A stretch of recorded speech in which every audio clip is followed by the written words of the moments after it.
Hey, everybody. Thank you so much for joining us, obviously live, as you can tell, from on Facebook Live here.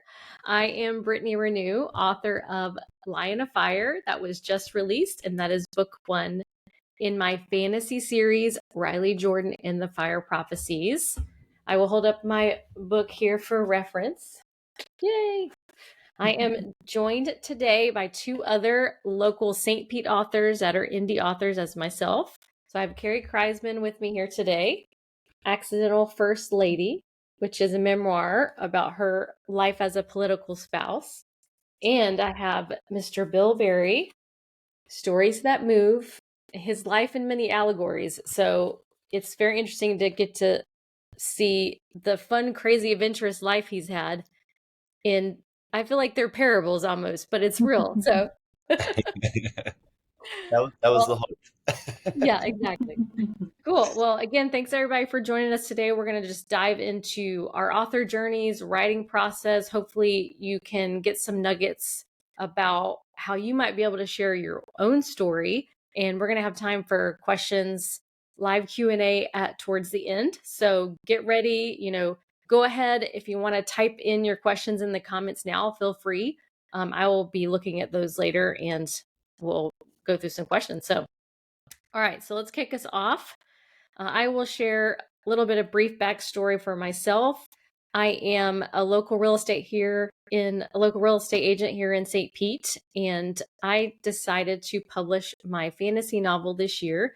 It has been a very long journey to get here. It's been about 14 years to get here. But it was a long realized dream. And I think that's another cool reason why we're here today is a lot of people have dreams that they've been holding on to for a long time. So don't give up, keep going. I am proof of that. So Kerry, let's start with you. Share a little bit about your backstory. Well, I'm happy to be here, and thank you for organizing this, Brittany. It's great to have be with you fellow authors. I'm a St. Pete native, born in St. Anthony's and left for about a year, but came back and graduated from USF.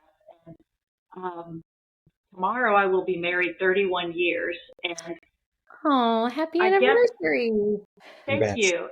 But my point in saying that is when I first met my husband and we got together and got married, political life was nothing we ever discussed. And 1998, someone broached the subject with him about running for office. So fast forward 22 years and 8 campaigns later, I'm a political spouse. And, for years, people never really asked about the political spouse aspect, and the families aspect of public life. And so as politics in general got more vitriolic because of social media and things like that, people started paying attention and looking around. And people started asking me, how do you do this? How do you live this public life? And I was having coffee with a friend one day, and I gave her, opposite of what the stock answer I would give in Publix to somebody. And she said, you should write a book. And I had never thought about that. And I did. I did. I wrote my book. It took about 3.5 years. And that's, there's nothing wrong. Everybody's on their own path, and we all have other things going on in our lives. But I'm so glad I wrote my story. It's opened me up to a new community. And I believe that stories have value and that they deserve to be told. And while my book is about politics and public life, it's not a political book. And what surprised me after publishing was that the different messages that people took from it. And so that's why I fully believe that if you have a story to tell, that you should tell it. And mine's a memoir, obviously. So, we'll talk about that and vulnerability and we can talk about all that later. Yeah. Yeah. It's a little absolutely. About me. Yeah. Well, I do agree. Everyone has a story that's, worth sharing. So that's a great reminder for people. Absolutely. Yeah, cool. for sure. All right, Bill, your turn. Kick it off. So I can identify with how life kind of took Kerry in this unexpected direction politically. My life took me in the direction of becoming a juggler of all things. And who would have thought?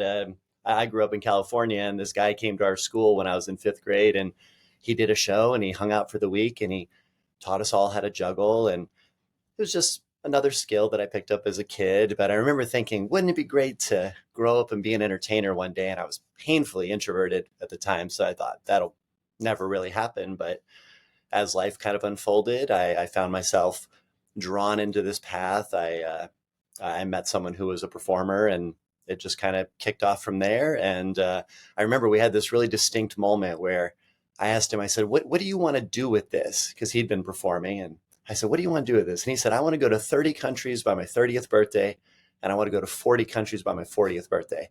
And I thought it was impossible, but I thought, what the heck, let's do it. He says, what do you want to do?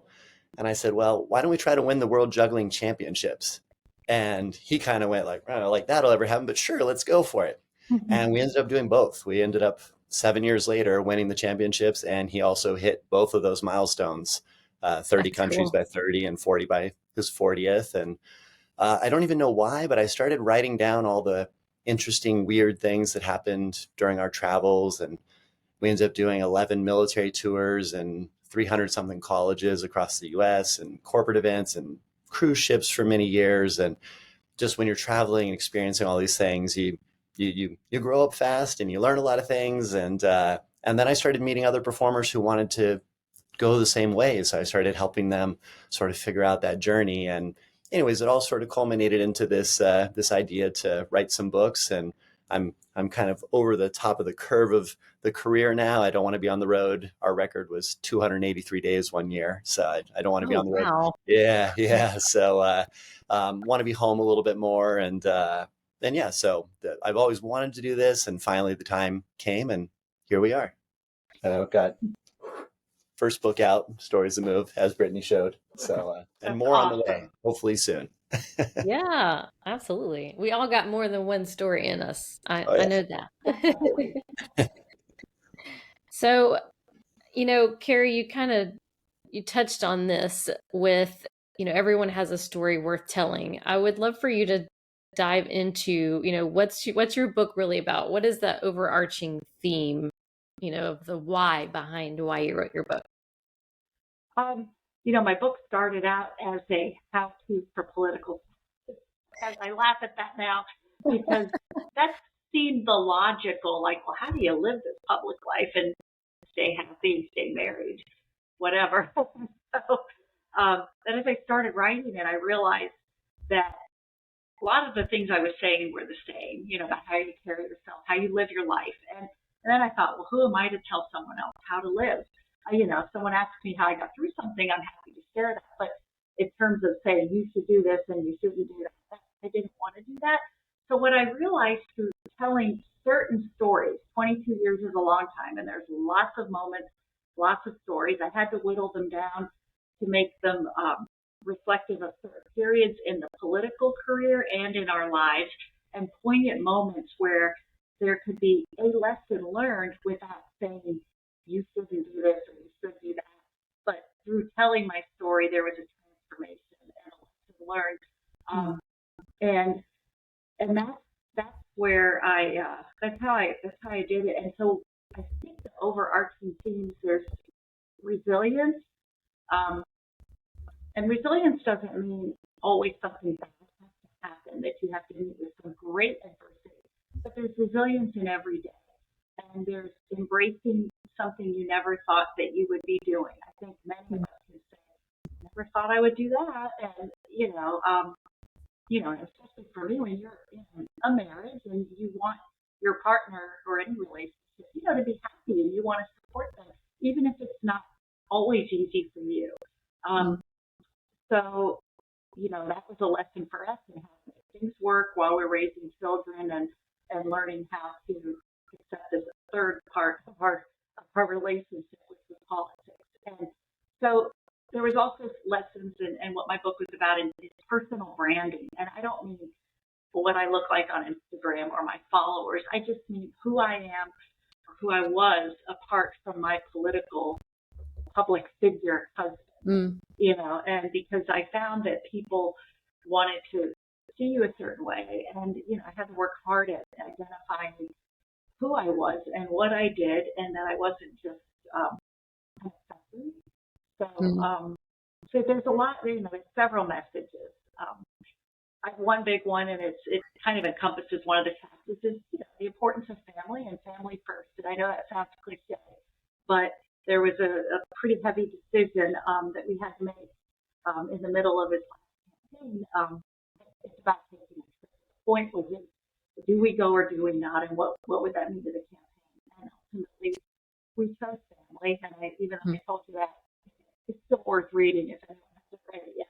But so there's just a lot of lessons in how to navigate different issues and life challenges.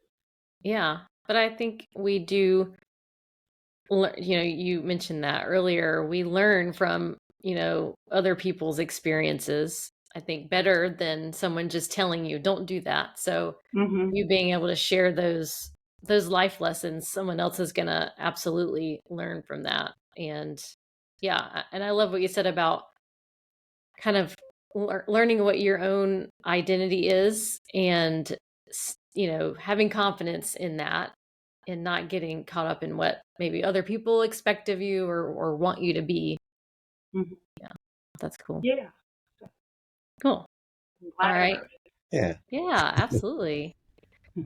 So Bill, what would you say are the major themes in your book? So I really liked what Kerry said about how do you tell your story without telling people what they should or shouldn't do.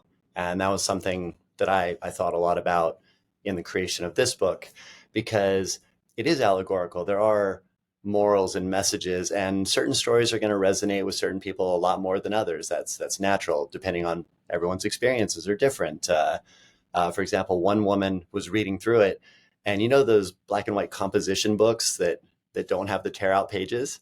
Well, she had one of those with her, and suddenly she pulled out her pen and she started copying word for word one of the pages out of the book. And she said, when asked, she said, well, this story is addressing something that happens in my own family. And until I read this, I never realized how I could address this, or how. So I'm going to write this down as a reminder. I'm going to put it on the fridge. And every time I see it on the fridge, it'll be, that's how I, and there's 67 stories in the book, so maybe one resonates with someone more than another, but the objective was to pick ones where there was definitely a takeaway. If you ever told a story and then you go, I guess you had to be there. There's things that are interesting for the people who experienced it, and then there are things that are interesting for the person who experienced it, but also there's a benefit to people who weren't there to learn about it. And maybe they read the story and they don't even realize till years later when something happens and they go, oh, wait a second. I've had an experience or an association from reading that helps me in this moment. So that was the goal, to create something that has life lessons, there's problem solving, and just how to live a little better. Yeah. Well, I think we naturally, whenever we read or watch something, I think we naturally as humans try to see ourselves in it. And even for fantasy, whether, my book's fantasy, but we still try to see ourselves in those things and glean lessons from it. See, oh, I relate to that person in that way, whether it's a fictional character or a real person. Yeah. Oh yeah. Absolutely. When Riley Jordan is getting awkward about meeting the girl that he likes, I was just like, I identify with that. This is from Brittany's book for anyone else who read it. So, by the way, I'm reading your book side by side with Anton Chekhov, so I'm bouncing back and forth. Oh, wow. I read some of yours, and you're in good company. Nice. That's awesome. Thank you. Yeah. And your book is next on my list. I have to finish a book club book, and then yours is on my list. So thank you. I know. I look forward to it. Yeah, I do the same thing. I'm in 2 book clubs, so it ends up getting like all stacked up with your TBR list.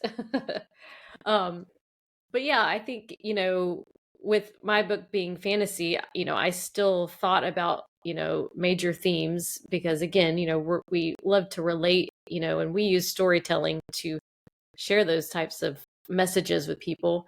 And my book has a coming of age theme because it's a college age, protagonist, and kind of the idea is that Riley is going to be graduating college and he feels totally lost because in his world as a wizard, they're all supposed to have figured out what their unique path of magic is, and he hasn't yet. So he feels kind of like a loser, And of course, there's a turn in the story where destiny gets thrust upon him and he figures all that out. But when I wrote the book, which this was right after I had graduated college. So again, it has been a long journey, but that's what I was going through. I just felt like I felt lost. I felt like I didn't know what I was supposed to do with myself. And I think we all experience that at different points in our life. It's not necessarily from graduating high school or college. I think we go through those seasons in life where we feel like we don't really know which way to go. But Riley goes on that journey of self-discovery, and he learns, he figures out what his purpose is and why he was put on this planet. But at the same time, like what you were saying, Kerry, about figuring out what his identity is and owning that and not letting other people tell him what he's supposed to be or do. And that's kind of the character journey that he goes on, which I guess I was going through some of that myself. So I kind of put some of those themes in there I'm not even sure if I really realized I was doing that, but Well, it's very well done.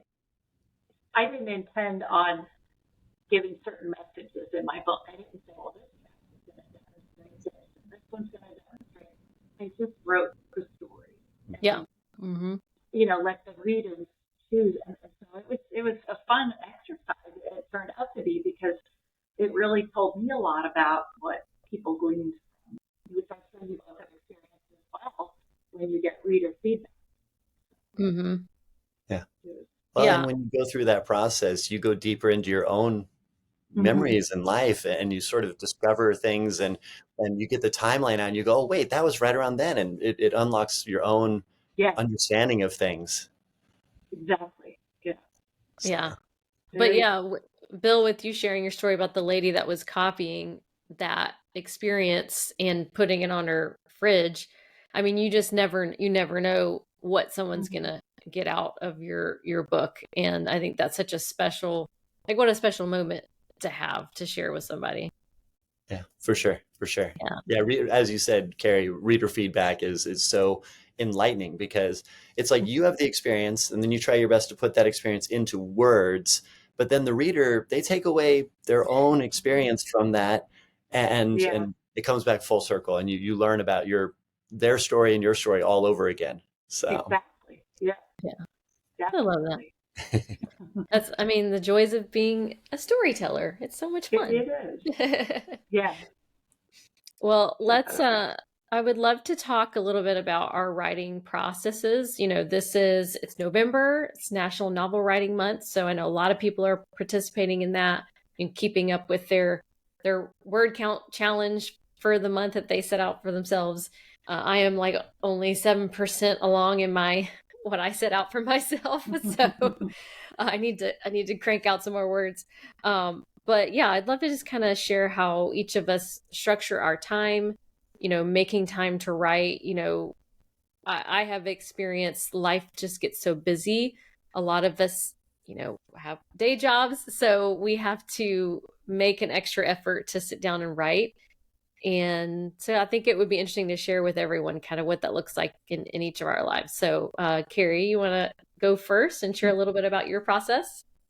Sure. Honestly, I'll back up a little bit. I've been writing for my job for about 30 years. So I've always written in some capacity.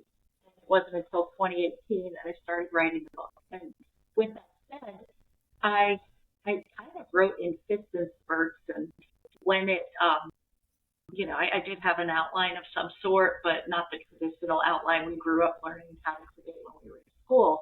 But we all have different methods and ways. I took a lot of notes, and I would, again, write when I felt like it, and I was balancing the writing, like you just said, Brittany, with my job. And so, and because it was nonfiction, I could query agents and publishing companies and so forth without having the whole book written. And I don't know if this is still true, but what I read, or what I thought I understood, was that for fiction they wanted to see an entire manuscript. At least that's what I found. Maybe it's changed in about 5 years. But with nonfiction, you could just apply maybe a chapter or two, something like that. So if I wasn't feeling like writing, I would do research on the query process. I would on a query letter. At least I felt like I was making some sort of progress. I researched agents and publishing companies and different paths to publishing. The traditional route, the route that the three of us went, or self-publishing. I think I knew pretty quick I didn't want to self-publish, just for personal reasons, no bias against it. But as far as my writing practices and things, after I wrote the book, I've written a few things here and there, mostly for work and a few articles for publications and stuff. And then, of course, I write in a different way for social media. But I wanted to challenge myself. I have a couple book ideas, but I haven't started writing in earnest. But I wanted to challenge myself to get into a regular writing practice. So I started writing on the Substack platform. Mm-hmm. I don't know if anyone's familiar with that. Yeah. I'm subscribed to your Substack. Okay, so. And thank you very much. So I write on that. I try to, whatever touches me. It's kind of a free thing. You don't have to write on anything in particular. Some people do, based on who I subscribe to and some of the themes that they write about. But that keeps me fresh. That keeps me practicing. And so it's very, nothing really. That's what I do, and that's my process, and what I did. Yeah. To get my book written. Yeah, whatever works. Yeah. So, Bill, what about you? So, I really like what you said about if you're in the mood to write, then write. If you're in the mood to edit. But find a way to be productive in it when you have that time, even if it's not necessarily what you thought you should be doing at that moment. I worked for several hours today on material that wouldn't be usable until book 4, maybe 5. And some of these books are on very different subjects, but that was just what I was in the mood to work on. And so, hey, that's what I'm working on. But I think one of the most important things, and my writing started with comedy and show construction, because we were creating this hour-long comedy variety show with a lot of different elements. So a writing practice has been a regular part of my life since 98, 99, when we really got into this. And when you get an idea for the show, you have to write it down right then. So that practice has also applied to the stories. I remember I was on a cruise ship one time, and this guy came up and he'd seen our show, and I was just finishing my lunch, but he pulled the chair out and he sat down, introduced himself, and started to have lunch. And I thought, oh, I guess we're going to sit and have a conversation. And it unfolded. It was very unusual, but I thought, hey, well, let's roll with this. And we ended up having one of the most interesting conversations that I can recall. And as soon as we were done, as soon as he finished and said, oh, I've got to meet my parents, I'm out of here, I all but ran back to the cabin and wrote down verbatim every single thing that had been said, because it was just such an incredibly unusual conversation. So, and sometimes it doesn't have to be pages, just write down enough of it to where you really will lock into those details. You come across that note a year later, and you'll know what you were talking about. And then I think it was kind of like a jigsaw puzzle. I have all these pieces, and I'm moving these pieces towards that book project. And these pieces, I don't know what you write in. I'm using vellum, and I love that I can just have 3 or 4 book projects open, and I just create a chapter called Sort Me. And as I come across the notes that I know belong in that book, but are not necessarily dedicated chapter pieces, I just move them into the Sort Me folder. And when I get there, they'll all be ready to work through, and maybe some of them don't get used, maybe some do, but they'll all be there ready to go. And then as far as the actual process, I really, really love to just settle in and go. So I try to find 3 or 4 or even 5-day windows where, because as an entertainer, I have a flexible schedule. So like right now, I know I have things pretty much through the week, but come Saturday, I don't have a lot on the books for the next week. So that's going to be the next real big push. And my record is just over 9,000 words in 3 days. And my head was just fried after that. Wow. Yeah. So when I get into it, it can go. But yeah, so I'm basically feast or famine. I look for those moments where I can just, yeah. And I try to create them. That makes me feel better. Because Well, I was never, I'm going to write at 5 a.m. before everybody gets up. I mean, that kind of thing every day for 15 minutes. And I think it's wonderful if you can do that, but that's Mm-hmm. kind of how it works for me. Yeah. Yeah. Yeah. Yeah. It's so interesting that like everyone has a different process and there's no right or wrong to any of it. Mm-hmm. I think, again, what we're saying is just make progress, even if it's Mm-hmm. small, because it's that compound effect. As you do that, it just is going to snowball. And eventually you'll have 9,000 words, sitting there. Yeah. Yeah. Yeah. I mean, I would say I'm similar in the fact that I kind of just like is when I can grab time, I'll do it. And I definitely am someone who gets struck by ideas like constantly, and so I have to make sure I typically on my phone, like I have a little Mm-hmm. section where I'll add notes and I'll just like get that idea down so I don't lose it, and I'll remember it when I have time to sit at the computer and write. But I do like to have planned time. So I am big about time blocking. So I do Mm-hmm. that just in general with my real estate, business. So kind of pre-planning my weeks out where I can go, okay, I know I'm going to spend this amount of time with marketing stuff, this Mm-hmm. time I know I've got some appointments here and there, and then okay, here's an hour window on Friday that I can, sit down and write. So I try to do that because I am a believer if it's not in your calendar, it doesn't exist. So Mm-hmm. I do try to put that stuff in my calendar, and, life happens, things happen. But again, making progress. So if I only have Mm-hmm. 10 minutes, I'll work on some stuff and hey, I made progress. So That's right. Well, and saying no sometimes, it's sometimes, like you said, if it's not on the calendar, something really good will come along and you want to go do it, but you just have to, no, no, no, yeah. and still stay in this flow. So, Yeah. I haven't really done this much, and I don't know if, well, Bill, it sounds like you kind of have done this a little bit with you're saying you have like a whole Saturday where there's nothing going on. I'm gonna try this month to set like a writing retreat day where I really Mm-hmm. do block out and I don't let anything else come into that day, and I'm just gonna like have a whole day to be like in that creative mode. So yeah. I'm gonna try that and see how it works. So Great idea. I have a little door hanger, and my wife and I have this wonderful arrangement. She knows that when I've got that door hanger on there, if it's an emergency, Mm-hmm. come get me. But Yeah. she's wonderful about it. If she sees that door hanger on there, she just doesn't Yeah. come in here. She doesn't. So she just leaves me to the office to just immerse. So it maybe some little ritual like that can be useful as well. Mm-hmm. Yeah. Yeah, I think so. Definitely. It's a good idea. All right, so let's see. I would love to ask each of you what would be some of the biggest obstacles that you think you overcame to get to this point where you have a published book in your hand, because for all of us, it's, a long journey of from concept to, of idea and writing and getting to like having a finished book and on the shelves. So talk about that process of overcoming those obstacles and getting a published book.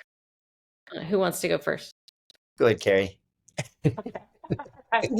Um, well, I my first obstacle was, when the idea was broached, I was like, "Ooh, I love this idea," and I bounced it off a couple people, and they're like, "Yes, go for it." I think it's a great idea. And then throughout the writing of it, I talked a little bit earlier about the vulnerability that any kind of writing entails, not just Mhm. memoir or even you, Brittany, with writing fiction. When you share your words with somebody, you're sharing what's in your head, what's in your heart, and Mhm. and risking someone saying this is awful or this is not Yeah. interesting, whatever the case may be. But you also take a chance that they will love it. But with that said, I had to overcome the idea of, does anybody care? Will anybody care what I have to say? And will anybody read this? And because otherwise I wouldn't have been able to keep writing. And once I committed to writing and saying, I'm going to do this, I'm going to finish this, and I'm going to do it. I got past that. And the more you write, the more you get used to it. It becomes a little bit of a muscle memory. And with the vulnerability part in memoir is that you decide what stories you want to tell, and then in telling the stories, you decide what part of that story you want to share. Because of course, memoir by the name is very personal, and so I didn't. Obviously, we're not going to share everything, or so, and being sensitive to those that we did write about because it was a true story. So there was a lot of that navigation. The second obstacle was publishing. I started with going the traditional route, very naive and learning as I go in terms of the publishing world and how that works and everything. And, however, I was pleasantly surprised when I got rejections that the ones who wrote back said, "Oh, it's an interesting story, it's well written, but you don't have a big enough platform."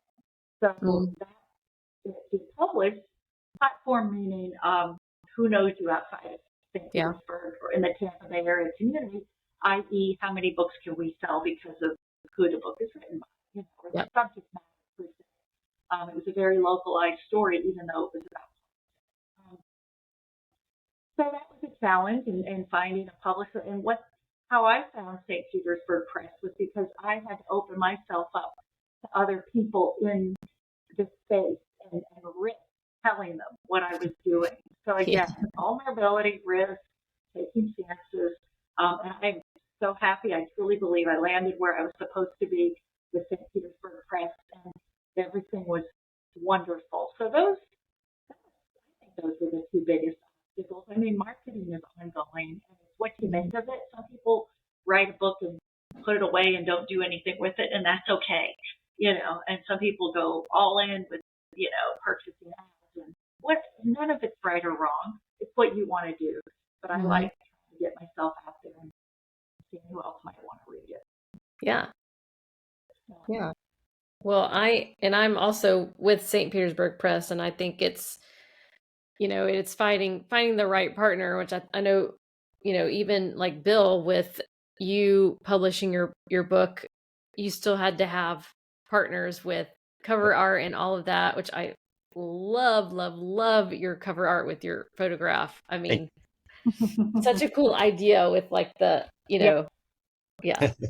which it's actually funny because we had that same idea with my book for the lion to go like across. Right.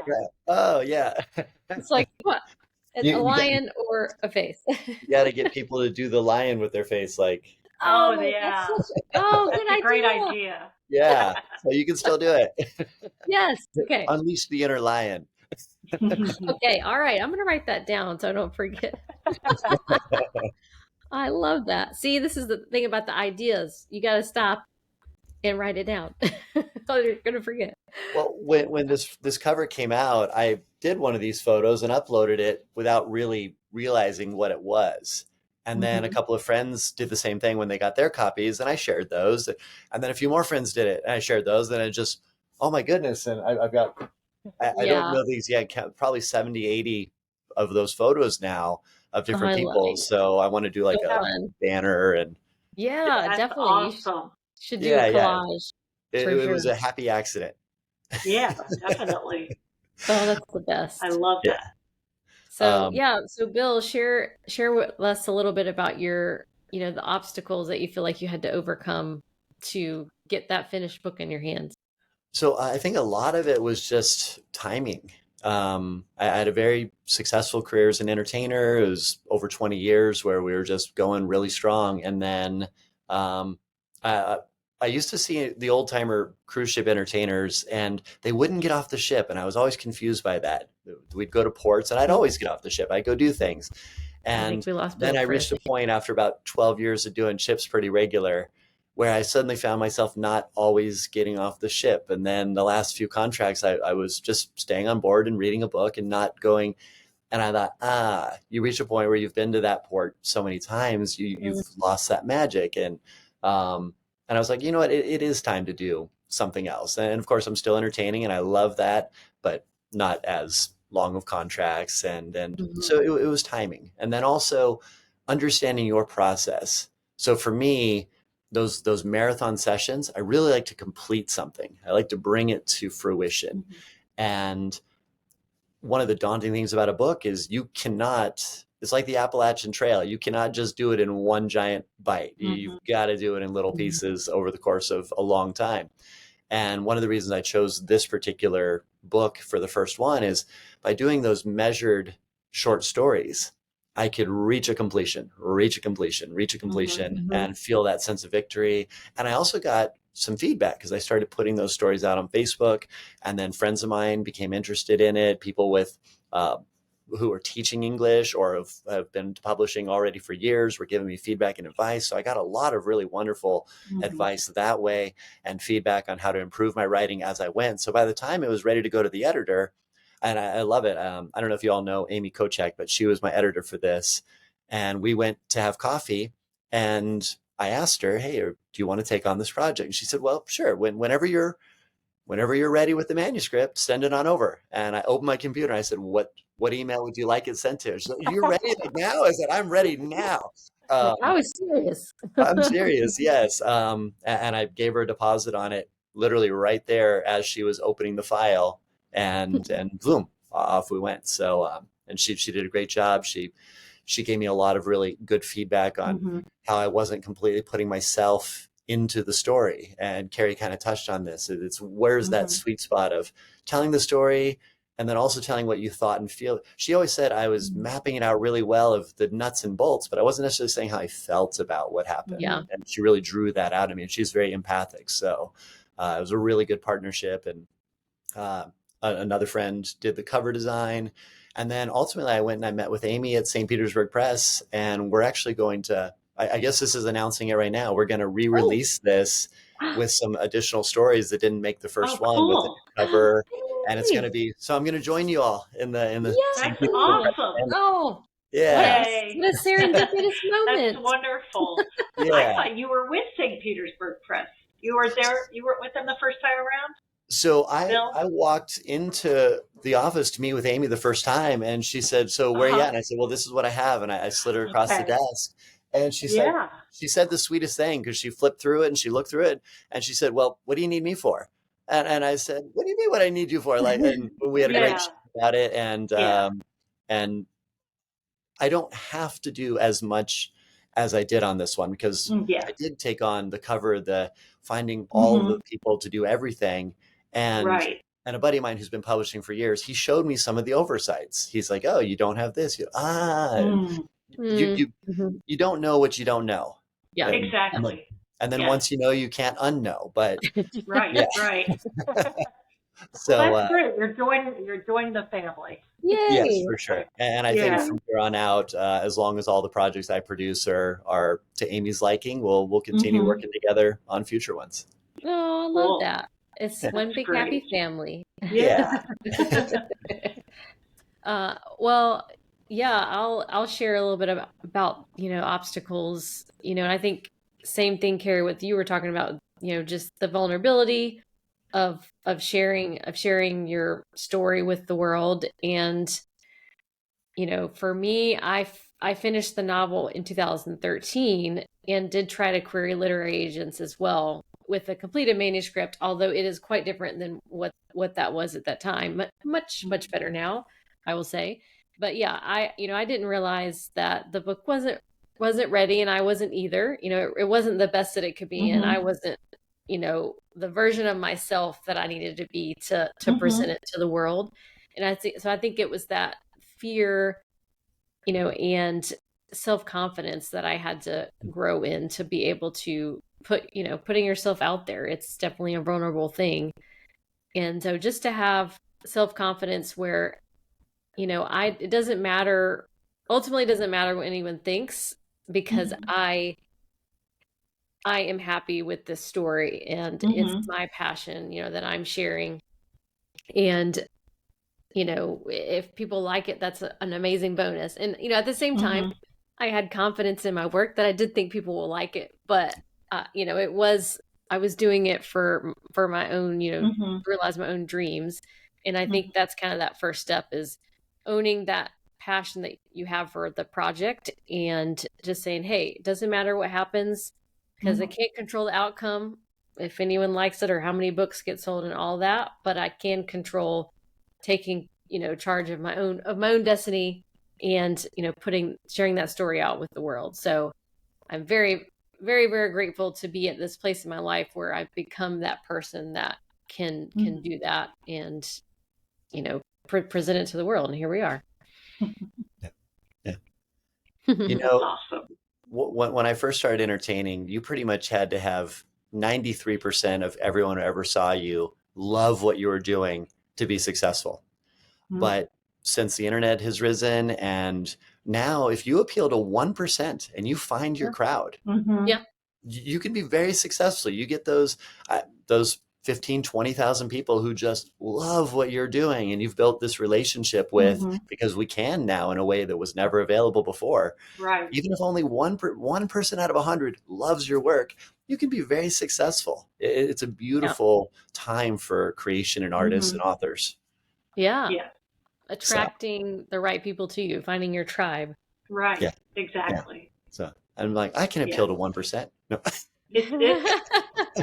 And that's great about the path that each of us chose, is that it's accessible. I think there used to be so many gatekeepers to, if we're talking about authors, people who wanted to write their book, if you weren't a name or didn't get lucky or somehow connect with the right person at the right agency at the right time, you didn't have a chance. And there's definitely lots of books that deserve to be written, stories that deserve to be told, and people who want to read them. So yeah. Well, the world is an abundant place. I firmly believe that. There's enough to go around for everyone, and there is a tribe out there for you for your story. So, always keep that in mind for anyone out there that is looking to, share your story, write something, whether that's a book or just doing Substack and sending out, fun short stories and things. There's people out there that want to hear what you have to say. So don't, always remember that, and don't give up on your dreams thinking that no one cares, because there's someone out there that will care. Yeah. That's right. Can I throw in one more little thing? Yeah. So one of the things I think is so important is meeting other writers, other people who are on the journey, people who are a little ahead, a little behind. If you can help lend a hand to someone who's a little behind, help pull them up. Somebody's a little ahead of you, they help pull you up. Exactly.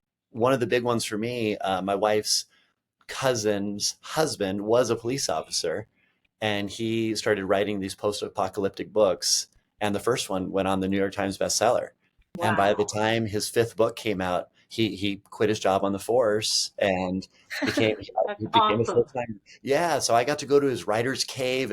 There's no windows. It's all wood. And when he's in there, the door's shut. Everyone knows to leave him be. But they've literally supported their family since his fifth book, and he's on book 23 or something now. Wow. DJ Mole. Yeah. Wow. But him talking to me, and it was so inspiring to be like, yes, he's like, you're going to have to write a lot. I said, I can write a lot. I can do that. Yeah. That's so a great just story. seeing like all of his books on the shelf and going, that's so cool. Yeah. Super cool. And that's been a bonus of publishing. I won't go on too long, but it's the author community and people who reach out to you, and then you try to pay it forward. And we're all here to help each other, and that's what I love. Yeah. Well, I'm gonna check our comments here and see if we've got any questions we want to take a look at here. So let's see. Okay, so I've got a question from Paula Finn. It is related to memoir, so I'll let you two kind of field this one.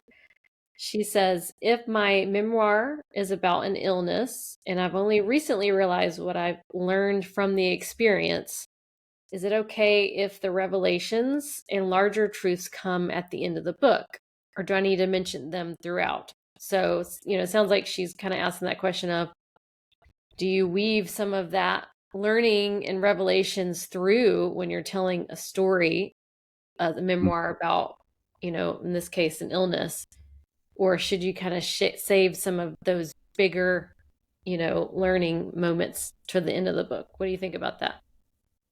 So if I can flag this one, this hits home for me because when I was 18 months old, I was born with proximal atrial tachycardia.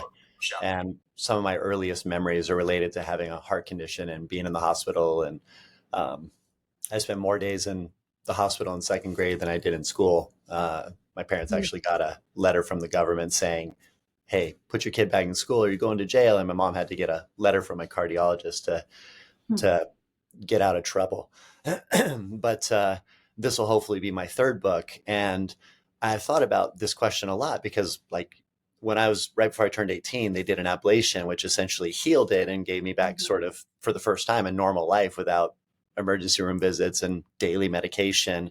Mhm. And yeah, telling the story and walking them through it. If there's moments where it's worth foreshadowing to help strengthen the story at the beginning, I would say definitely. Or if there's something now that would be useful to the reader, they can sit and kind of see it.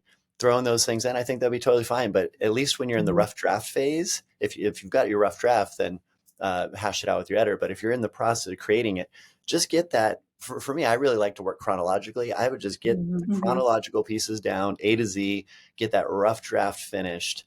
And then when you get down to the nuts and bolts with your editor, that's where they're going to really jump in and help you structure and find the soul of the piece. Bring it all together.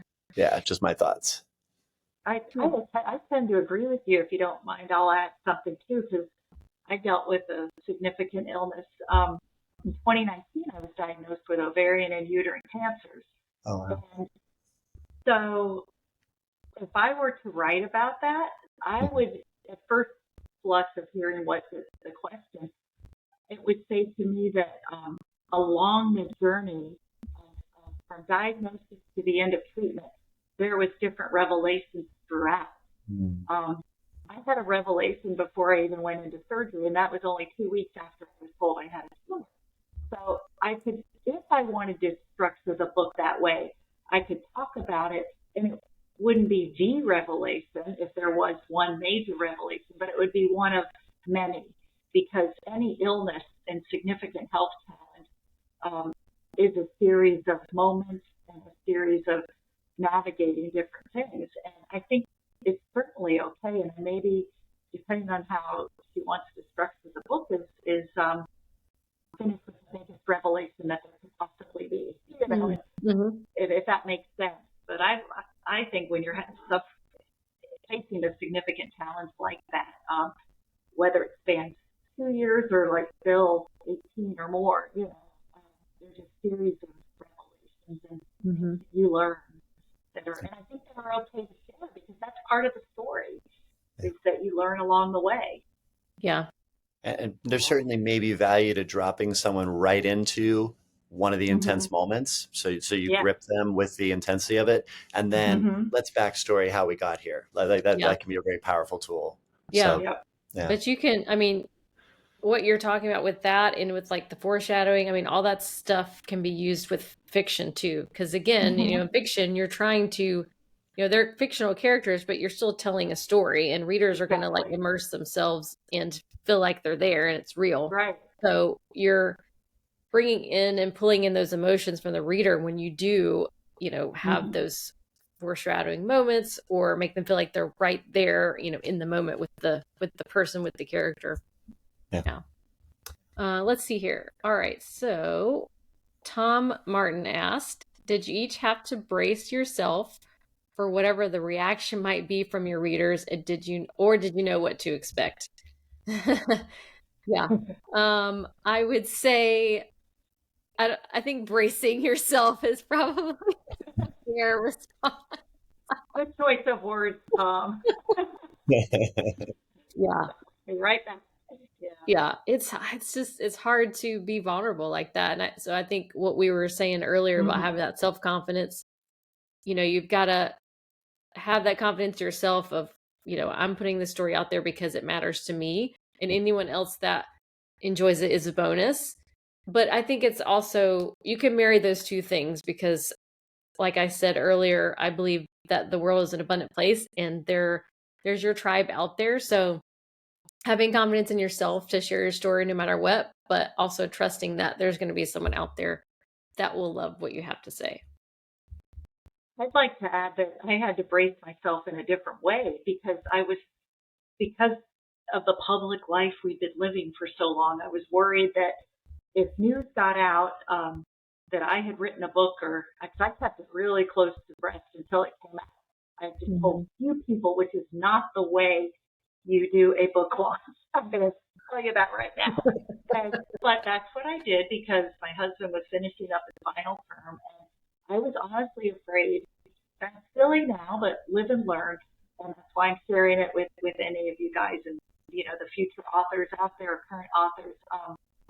That I was so afraid of what the newspaper might say. Oh, I wrote a book, blah blah blah. It said this, it said that, even though there was nothing salacious or anything like that in the book. It was my stories. And with that said, so I was bracing myself that day. And had I done, if I could do it over again, I wouldn't have done that. I would want to have better faith in the process. And that even if there was any reaction, that everything would be okay. But that's just my 2 cents because I lived that. And when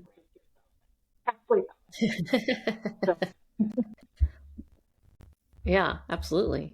I think my history as an entertainer probably flavored this because I've already been on stage falling flat on my face so many times over the years, learning to do that. But I think a really good thing to remember as a creative is your job is to create. And the consumer, the reader, the listener's job is to decide what it is to them. That's not my job. That's their job. My job ends when it's published. And now it's their job. And some people will love it and some people won't. And then that's okay. We don't. I'll never forget. Have you ever heard of Cruise Critic? Yep. Yeah. So after you go on a cruise, you can go on and rate your cruise. And we had this one cruise I'll never forget because we had Google Alert for our team name.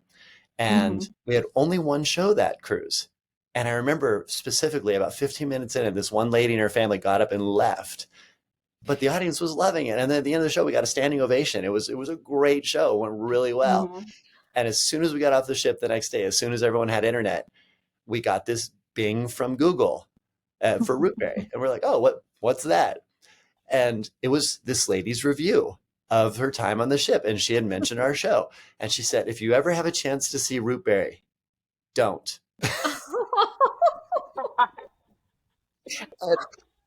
And it's like all of that stress about that fell away almost permanently because we knew we'd had a great show and it was a standing ovation. It's just like you're not going to be able to please everyone all the time. So yeah. No, that is a great real life story to illustrate that. No, you literally can't make everyone happy. It's just not possible. So yeah, that story's going in book 2. Oh, nice. A little preview here. Right. Let's see. Carlene Cobb, in referencing finding your tribe, she's asking for resources for authored podcasts, things like that. And I think I will say that I've had good luck kind of just diving into the communities on Instagram and Threads and TikTok. And I've kind of found other authors that way. And I'm going to have an author on my podcast. I'm going to be on hers. So kind of some of that collaboration, I think that you'll find by getting plugged into, the author community online. And then also like locally with writers groups or book clubs, because there's a lot of writers that join book clubs because obviously we love to read if we write. So I think you just kind of have to find a community like that you can commit to and, commit time to, because you're not going to build relationships with anyone, any setting, if you don't consistently show up and engage with them, no matter whether that's online or offline. Yeah. I would add that my network expanded much more rapidly after the book was out. I did meet Brittany at a writing group. That's why we're here. So she and I met at a writing group. One of the people I did meet before the book was out, but post having the book out, it's like a lot of those doors open up. It's kind of like when you buy a house, all these economic options open up for you that weren't there before you had a home. So Right. plug for Brittany's real estate stuff. Thank you. Yes, thank Yeah. you. Oh, and here comes my dog Piper. As you can't see, Aw. you're on the live stream. Piper, you're on the live stream. Yes, buy a house for me because you will feed my pups and fund my book. So Yeah. And you can make more books. That's yes, right. exactly. I am Yeah, I working agree on with book what both too. of you said. Oh, that's great. That's awesome. Yeah. Yeah. Go And ahead, definitely Kerry. immerse yourself in the community.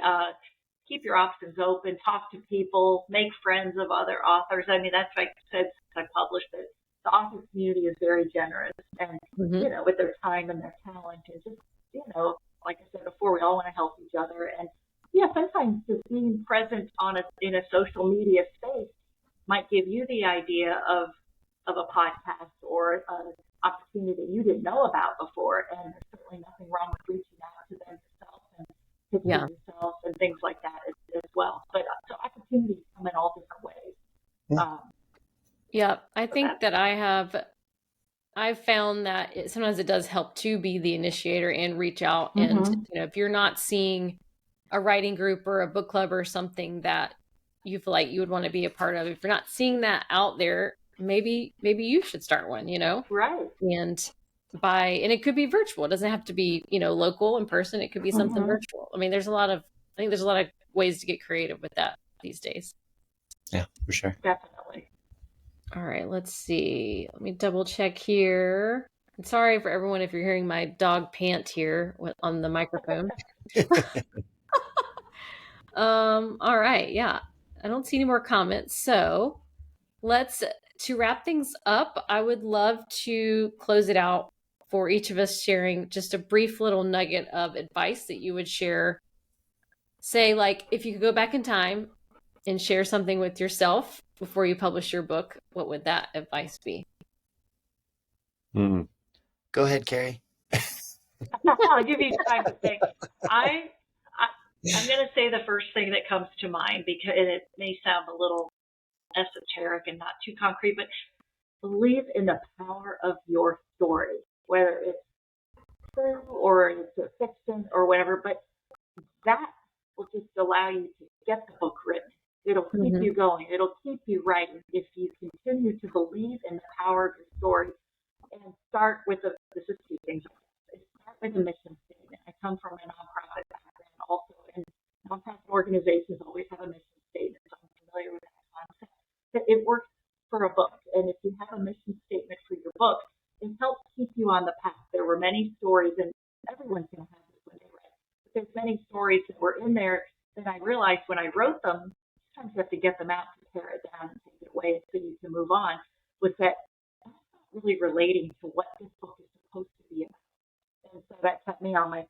So the mission statement, and just continue to believe in the power of your story to help someone create community and just, expand your community. Yeah, love that. Bill, what about you? The first thought that comes to mind is just getting that rough done. And I understand sometimes you want to check the marketability of something, but if you're confident in what it is you want to write and you want to do this, and this is the story you have, if you get that rough done, you have something to show. When you sit down with an editor, you go, well, this is what we'd be working on. And for me, when I finally had something to show, for years with comedy, if somebody says, well, I've got this idea for a routine, well, show us. Well, it's kind of not hashed out. Well, we can't work with it until you show us tell us a couple of the jokes, tell us the character angle, give us something, because then we can build from there.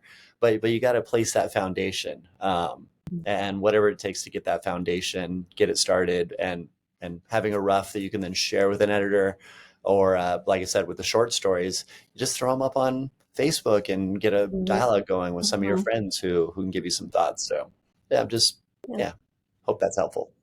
Love that. Awesome. Yeah, I think mine would be, just to things usually always take way longer than you think that they will. And I think I would have shared that with myself, like, because it was 14 years till we're at this point where my book is published. And that's a long time, but it still happened. Mm-hmm. And it's because I didn't give up. And I think that's, people give up right before something magical could happen. So if you don't quit, you can't lose. So just keep going. That's my advice. Yeah. Well, it the is wait was worth it, by the way. Thank you. Yeah. Oh, thank you. Yeah, absolutely. The wait is worth it for all of us. I'm so happy to be in this community of authors, and with Bill, you're going to join us at AP Press. So yay! Yes. It's awesome. That's exciting. Yeah. Well, yeah. So thank you everyone for joining us. It is 8:01, so we will wrap things up here. I just really appreciate everyone taking the time to join us live, and we are definitely going to have this recorded, so we'll share this back out and you can watch it and listen to it on replay. But before we close, Bill and Kerry, will you both share where's the best place for people to connect with you and buy your book? Kerry, go first. Okay. Well, Tom Below Books is our local bookstore, but if you're not local, I'm on Amazon as well, and other independent booksellers like BookBub, and in Pinellas County, my book is available in the libraries as well, and the USF St. Pete Library. And connecting, I'm on Instagram at Kerry Kriseman Author. I'm on Facebook. I have an author page on Facebook. I'm on LinkedIn. I'm kind of everywhere, but I like to hang out mostly on Facebook and Instagram. So I have a newsletter. If you'd like to sign up, I have links in my Instagram if you're interested in learning more, connecting with me, and I'll just leave it at that. I want to thank everybody and thank Brittany for this opportunity. This was a fun conversation. Yeah, absolutely. Bill, what about you? So Stories That Move, if you type it in on Amazon, it's also on Ingram Sparks. And then I'm on a lot of the socials, not all of them, but most of them. You just type in Mr. Bill Barry. There's a guy who likes to build a model aircraft, and he got BillBarry.com. It's like, so everything for me is Mr. Bill Barry with a B-E.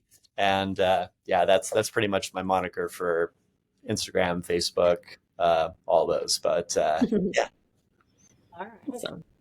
Well, I am Brittany Ranew, author, on all of my platforms, Instagram, Facebook, TikTok. So would love for you guys to connect with me there. My book is also available locally. It's at Book and Bottle and Tombolo. And, of course, can order it on the online platforms. I actually do have a 10% off code with bookshop.org. So bookshop.org supports independent bookstores. So it is it's a great way to order online, but still support independent bookstores. So if you order my book on bookshop.org, you can use the code RENEW with the number 10, RANEW, the number 10, to get 10% off. So you can get it delivered to your door and support local bookstores if you're not local here to St. Pete. And my website is thefireprophecies.com. So if you go there, you can learn all the things and sign up for my newsletter as well. But yeah, thanks so much, everybody, for joining us. And Bill and Kerry, thank you so much for being here today. It was an awesome conversation. I know everybody learned a lot. I mean, I learned myself. So thank you so much. Right. I learned from you guys. Thank you all. Thank you, Brittany. Thank you, Kerry. Thank you. All right. Bye, everybody. Thanks. Bye-bye.